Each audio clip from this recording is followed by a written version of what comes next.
Diálogo Espírita deseja para você uma agradável noite de sábado e muita harmonia em seu lar. Quem espera sempre alcança. Esse simples ditado popular será por nós analisado a partir de agora. Cristo em nós no terceiro milênio, a quem tem, mais lhe será dado, e a quem não tem, até o pouco que tem, lhe será retirado. E depois as perguntas do Espiritismo Responde, enviadas para os nossos telespectadores, sobre a água fluidificada nos centros espíritas e água benta das igrejas católicas, e o local e as atividades dos espíritos ou das almas antes de reencarnar. Uma realização da Associação de Divulgadores do Espiritismo do Paraná para consolar e iluminar. Diálogo Espírita.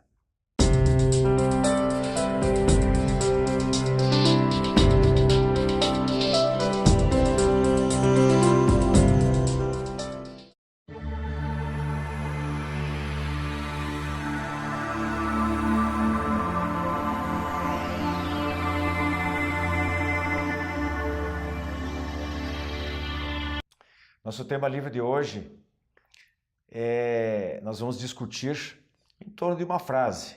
Eu, pessoalmente, gosto de pegar esses ditados populares, algumas máximas filosóficas, para a gente analisar à luz da razão, não necessariamente que entre o componente, um conhecimento profundo da doutrina espírita, mas apenas aquilo que a própria doutrina nos preconiza, que é a fé raciocinada. Então vamos dissecar certas expressões, certas palavras, certas frases. E a de hoje que nós escolhemos é quem espera sempre alcança. Estou aqui na companhia do Parche e do Gilberto e eu começo perguntando para vocês, quem espera sempre alcança, alcança mesmo? Sempre?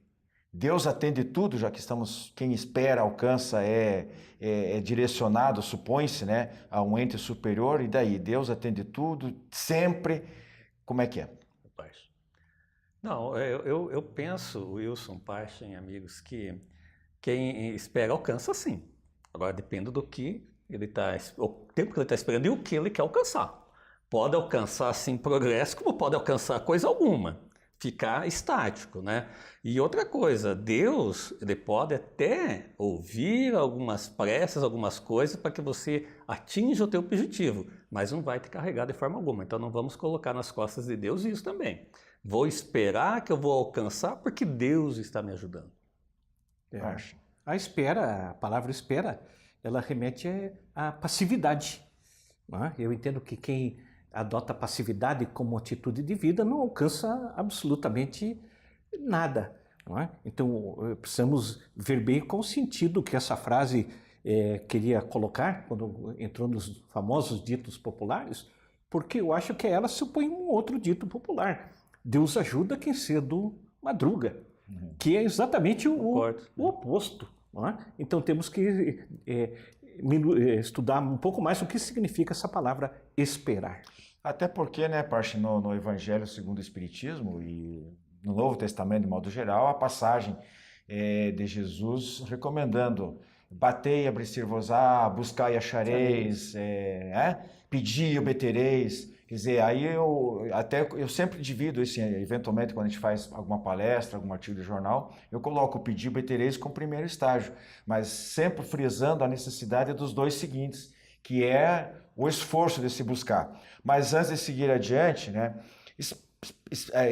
esperança, né, que é uma coisa muito boa na vida das pessoas, vem de espera, é um estado de espírito de quem espera. Você disse que a espera é passiva, né?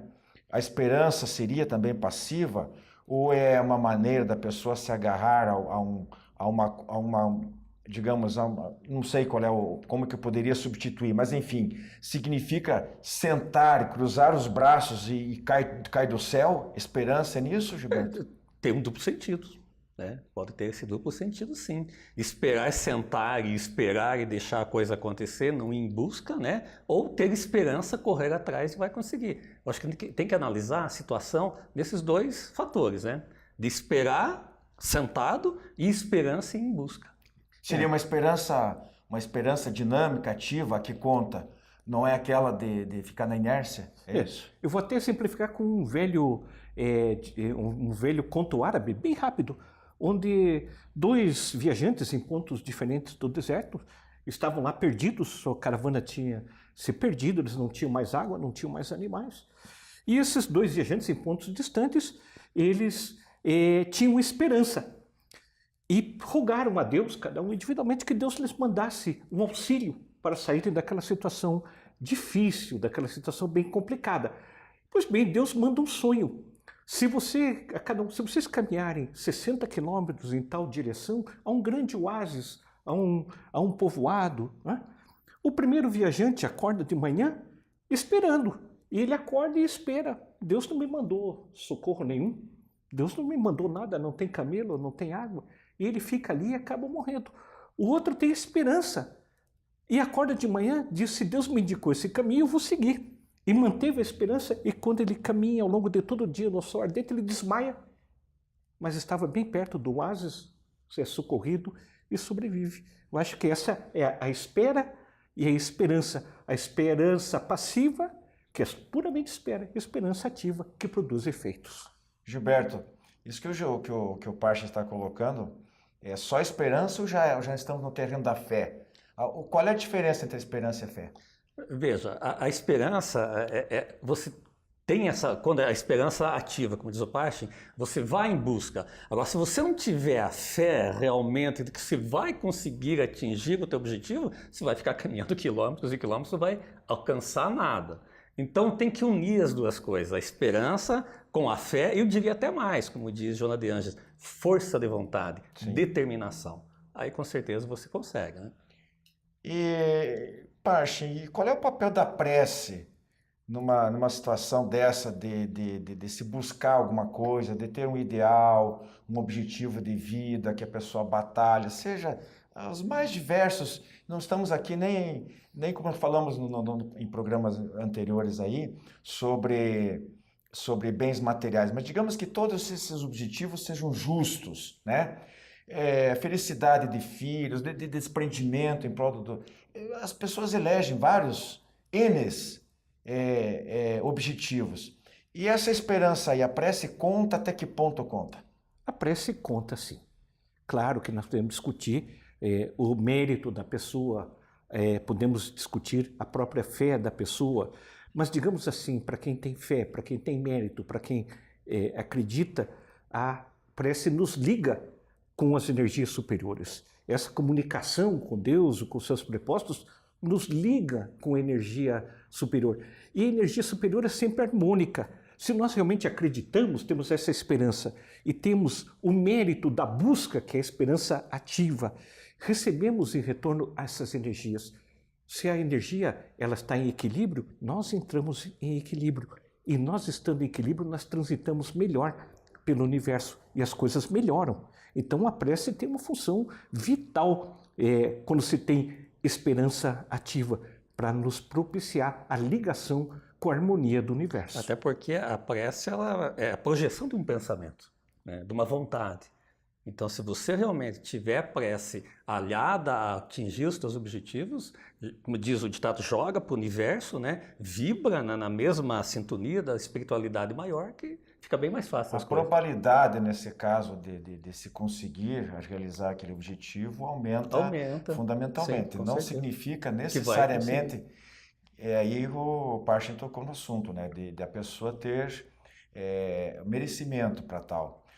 Às vezes certas coisas, por mais nobres que sejam, mas não está previsto na caminhada, naquela etapa reencarnatória, naquela vida que ela alcança. Às vezes a própria frustração de um objetivo, repito, por melhor que seja, para ela é necessário porque talvez ela tenha malbaratado um recurso, um talento, que a gente chama, né, da inteligência, de um dom artístico, da própria riqueza, de uma outra situação que ele não soube usar bem, abusou numa determinada situação.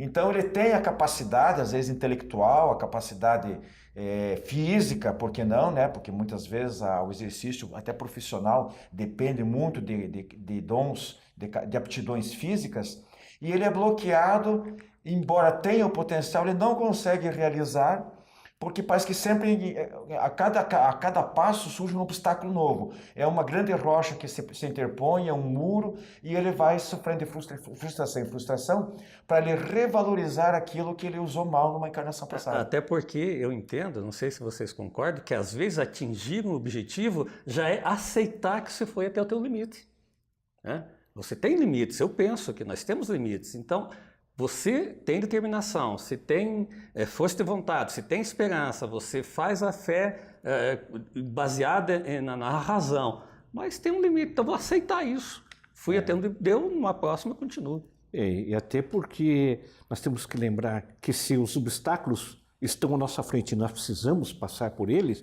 nós teremos que passar. Faz parte até do próprio mérito. Eu ainda tenho um grupo de energias, de compromissos a serem vencidos para que eu atinja todos os meus objetivos. E aí que entra a consolação da doutrina, que é nós entendemos isso que você coloca como eu estou nesse meu limite, mas ao admitir isso, ao ter a boa vontade, ao querer efetivamente eu fazer prece, no mínimo a energia renovadora eu recebo, para que eu suporte, para que eu ultrapasse com mais facilidade. Os obstáculos não serão afastados. Ou seja, resignado, né? Continuar trabalhando, mas se resignar diante disso, né? E a gente, quando eu repito que a gente fala aqui de um modo bem amplo sobre os tipos de objetivos que as pessoas elegem em suas vidas. E às vezes pode chegar um determinado momento da vida em que o grande objetivo é sobreviver. A pessoa está com uma doença crônica ou com um certo prognóstico muito negativo, e que aí entra o papel da esperança, e há uma esperança de cura. E se não há cura, e aí volta no que vocês acabaram de colocar, né? Atingiu-se o limite, porque, por exemplo, nesse caso, as forças biológicas têm que seguir o seu curso, né? Chega um momento em que, por mais que a pessoa queira viver, não queira morrer, ela vai ter que morrer. Não tem jeito, não há escapatória, inexorável, né? E ela vai ter que se conformar com isso. Mas aí eu já me perguntei várias vezes, já troquei ideias com outras pessoas, né? Qual é o limite dessa luta pela vida? Até que ponto é válido você querer viver, não querer desencarnar de jeito nenhum? E qual é o momento em que a pessoa deve passar a aceitar a nova realidade? Você gostaria de comentar algo em cima disso? Na verdade, essa é uma coisa muito difícil, porque quando nós estamos ameaçados na vida, sempre nós perdemos um pouco do nosso raciocínio, da nossa capacidade de lógica, de razão, mas nós deveríamos ter realmente essa questão da aceitação do que vai nos ocorrer. Não é? Nós tivemos que exercitar isso vem de um processo de educação para a morte, não é? Que falta na nossa sociedade, para que nós possamos entender tudo que foi feito está sendo feito. Eu tenho que passar por isso. Então, o meu foco passa a ser outro. Teria que passar a ser outro. Pedir a espiritualidade, a Deus, não que me tire dessa situação, mas que me dê a força para atravessar, a tranquilidade, a aceitação, a resignação, para que eu atravesse esse momento com o mínimo de sofrimento moral possível, sabendo que eu não poderei evitar o que está para vir, mas com certeza o retorno será em consolação. Isso aí é o que você frisou bem anteriormente. A doutrina espírita coloca de uma maneira muito clara, não apenas naquilo, nessas poucas frases que a gente está trocando aqui, nessas poucas ideias, mas quando a gente examina a doutrina espírita como um todo, ou pelo menos uma grande parte dela, nesses caso específico, a leitura do Evangelho segundo o Espiritismo já nos traz de uma maneira muito consistente esse consolo, porque ela nos mostra certas realidades, certos ângulos de análise da vida que a gente não está acostumado, não foi trabalhado para isso. As pessoas que às vezes vêm de outras religiões, ou nós trazemos as dificuldades de vidas anteriores, de um grande ceticismo, de grandes dúvidas, né? E que nos deparamos com certas verdades. Se colocares muito distante de nós, a gente vai ter essa dificuldade, mas quando a gente se aprofunda um pouquinho mais numa obra, repito, como o Evangelho segundo o Espiritismo, ela vai nos trazer esse consolo, vai tornar muito mais suave essa caminhada, seja para enfrentar qualquer tipo de situação. Vocês querem acrescentar mais alguma coisa? Temos alguns segundos. Eu diria até, aí vem a importância da casa espírita. Como diz Deolindo Amorim, que a casa espírita é uma escola. Então, talvez para aqueles que começam a estudar a doutrina espírita depois de uma certa idade, como foi o meu caso, fica mais difícil o aprendizado do que quando criança, lá na infância, nos estudos da infância e da juventude, dentro de uma casa espírita, preparando-o para essas realidades, essas verdades. Meus prezados amigos, nosso tema livre de hoje fica por aqui. Segue nossos demais quadros. Fique conosco. A Casa Editora O Clarim divulga há mais de um século a luz e o conhecimento da doutrina espírita com valioso conteúdo, de belíssimos romances a esclarecedoras obras doutrinárias.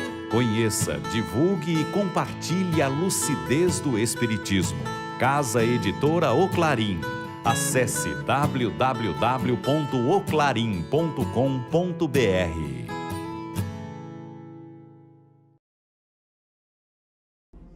As encadernações da revista Ser Espírita, um acervo para o presente e para o futuro. As encadernações da revista Ser Espírita organizam e protegem os resultados do estudo e das interpretações mais recentes sobre os princípios fundamentais da doutrina espírita, à luz da filosofia, da ciência e da religião. Cada encadernação contém 6 edições, das 30 unidades publicadas até o momento. Você agora pode adquirir a coleção da revista Ser Espírita, contatando www.livrariaserespirita.com.br. A editora espírita O Clarim é uma das mais antigas do país, com cerca de 2 centenas de publicações de primeiríssima qualidade. Um de seus últimos lançamentos é o romance O Eterno Caminho do Bem, do espírito Caibar Schutel, psicografado por Sérgio V. Grande. Conta a saga de um benfeitor espírita que alterou o panorama de muitas vidas, dentre elas a da jovem Eleonor. Eugênio é o desbravador dos campos escuros do materialismo e do preconceito religioso.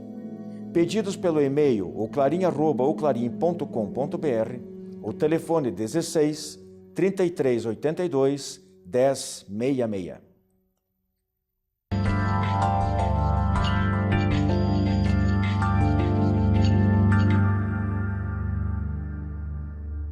Olá! Nosso tema de hoje é sobre a parábola dos talentos. Quando nós ouvimos falar assim, ao que tem mais se lhe será dado, e aquele que não tem, até o pouco que tem será retirado. Não parece coisa de Jesus, não é? Parece muito estranho. Mas quando nós examinamos a parábola inteira, nós começamos a entender o significado e o que ela pode representar na nossa vida. O que Jesus contou? No reino dos céus é como um homem, um chefe de família, um senhor poderoso, que precisava viajar e confiou os seus bens a 3 servidores. A um deles ele deu 5 talentos, a outro deu 2 e a outro deu 1. E deixou que eles aplicassem conforme eles entendessem por bem. Quando ele voltou da viagem, chamou os servidores para prestar contas dos tesouros, do talento, do valor recebido. E eles lhe falaram o seguinte: o que tinha 5 talentos disse: usei o teu dinheiro, apliquei em negócios e multipliquei, ganhei outros 5 talentos para ti, e devolveu ao senhor os 10 talentos. Ele falou: você foi um servo bom e fiel, venha e goza da minha confiança. O que tinha ganho 2 talentos chegou para o senhor também e disse: usei os teus talentos, multipliquei em negócios, ganhei outros 2 e te devolvo aqui duplicado o tesouro que você me confiou. O senhor lhe disse: entra também no gozo da confiança do teu senhor. O terceiro servidor, que havia recebido 1 talento só, falou: eu fiquei com medo de aplicar, porque eu sei que o senhor colhe onde não semeou.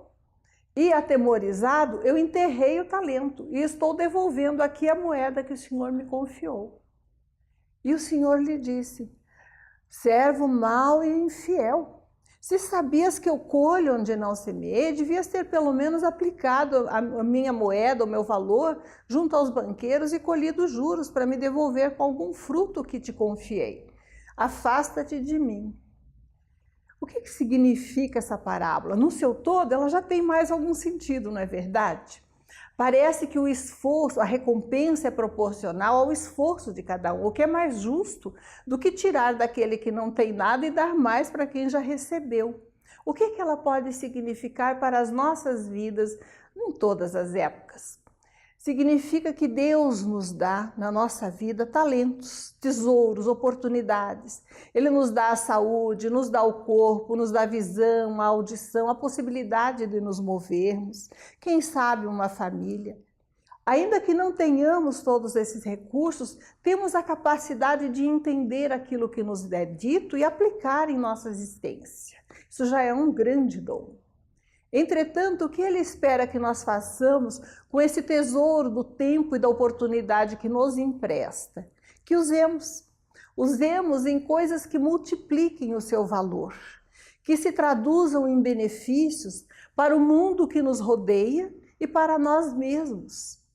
Quando recebemos da vida um dom, uma oportunidade, um trabalho, um tempo que seja, para exercitarmos a nossa ação, estamos recebendo de empréstimos dons que não são nossos, são de Deus, mas que podemos e devemos aplicar em benefício de todos. O que nós fazemos dos dons recebidos? Essa é a grande questão. A vida, a providência divina, nos devolve tudo aquilo que nós doamos e partilhamos. Se temos medo de enfrentar a existência, de estender os nossos compromissos, de sermos generosos, ativos em nossas oportunidades de trabalho, somos como o servidor que enterrou o talento, somos inúteis.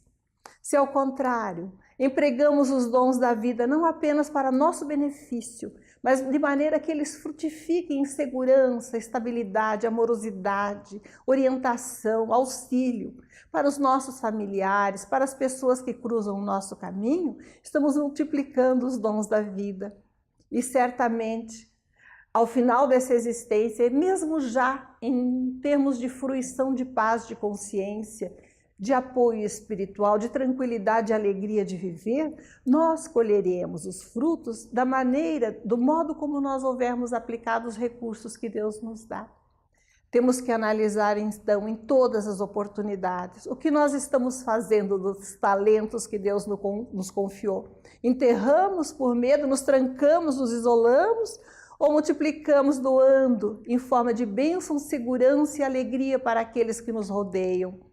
Isso é o que nós pensamos, a nossa própria consciência nos perguntará. O que fizemos, em que categoria nós nos encaixamos em relação aos talentos da vida? Temos medo e nos isolamos? Ou, sem sermos temerários, multiplicamos as bênçãos para os nossos irmãos? Fiquem conosco, muita paz.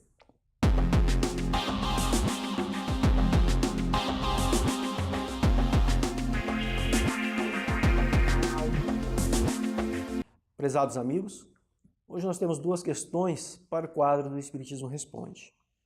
A primeira delas, a água fluidificada nos centros espíritas equivale à água benta da Igreja Católica? Podemos dizer que sim. Vamos lembrar que a água fluidificada ela é colocada uma intenção, seja por parte da equipe espiritual, seja por parte daqueles que estão ali fluidificando essa água, transmitindo os seus fluidos, a sua energia para a água. Vamos lembrar de uma pesquisa feita pelo Dr. Masaru Emoto, que fala a respeito da água. O que ele fez? Ele congelou garrafas com água e colocava pensamentos, palavras, às vezes, amor, alegria, felicidade, e congelou essas garrafas de água. E depois ele foi fotografar os cristais de água. Apareciam formas belíssimas nesses cristais de água, alterando a propriedade da água. A água fluidificada, tanto quanto a água fluidificada quanto a água benta, também vai acontecer a mesma coisa quando nós transmitimos uma intenção positiva para essa água. Quando nós emitimos os nossos sentimentos, os nossos melhores sentimentos e pensamentos para aquela água, e vai alterar a água. Foi também realizada uma pesquisa, e quem tiver condições de fazer essa pesquisa poderá fazê-lo. Verificou-se que foi alterado o pH da água, que é o nível de acidez da água. Apenas com o tempo, com um copo com água e o tempo, colocar a sua mão sobre esse copo d'água e fazendo o tempo de uma prece de um Pai Nosso, 1 minuto, mais ou menos 1 minuto, e conseguir medir o pH da água antes e depois, você vai perceber que a água fica mais alcalinizada após a imposição das mãos, que nada mais é que fluidificar a água, que colocar os seus sentimentos, os bons sentimentos e os bons pensamentos. Da mesma forma, como demonstra a pesquisa do Dr. Masaru Emoto, quando ele colocava assim raiva, né, eu tenho ódio de você, os cristais de água que ele fotografou apresentaram formas muito estranhas, grotescas, de forma também que isso vai alterar a água. Então nós podemos dizer sim que tanto a água fluidificada da casa espírita quanto a água benta da Igreja Católica, porque ali também na igreja existe a equipe espiritual, né, fazendo o tratamento da água e das pessoas, é a mesma coisa. Para nós espíritas, sim, é a mesma situação. A outra questão que nós temos é onde e o que o espírito fica fazendo antes de reencarnar. Aí são várias as situações, né? E uma delas que nós vamos citar é lembrar novamente do filme O Nosso Lar. Ali existiam várias pessoas trabalhando, estudando, pesquisando, procurando melhorar-se, e essas pessoas tendo a sua vida como aqui, até que chega o momento dela reencarnar. Tem sim o caso daqueles espíritos que são mais rebeldes, que ficam em outras condições, em condições, digamos assim, menos, umas condições desagradáveis, acontece. Tudo isso vai depender da situação, da evolução moral do espírito, da sua condição moral. Então, cada caso é um caso.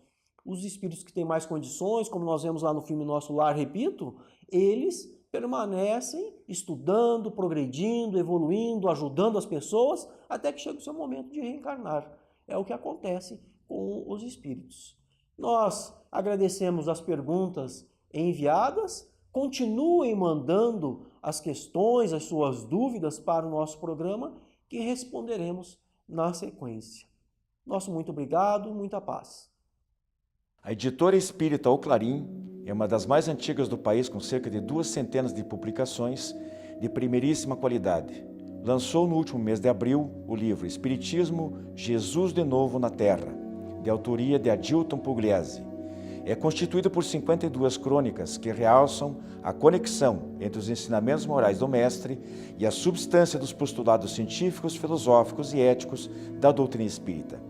Pedidos pelo e-mail oclarim@oclarim.com.br, o telefone 16 33 82 1066 ou através do Clube do Livro Espírita em Curitiba para adepr@adepr.org.br.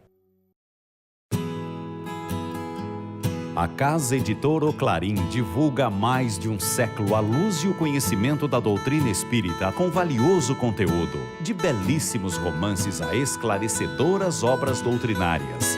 Conheça, divulgue e compartilhe a lucidez do Espiritismo. Casa Editora O Clarim. Acesse www.oclarim.com.br.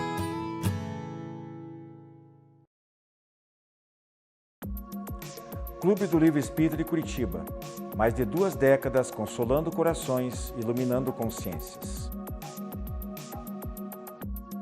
Associe-se e tenha o melhor da literatura espírita em sua casa. Descontos de até 60% no preço de capa e no primeiro ano ainda ganha uma assinatura grátis do jornal Comunicação Espírita.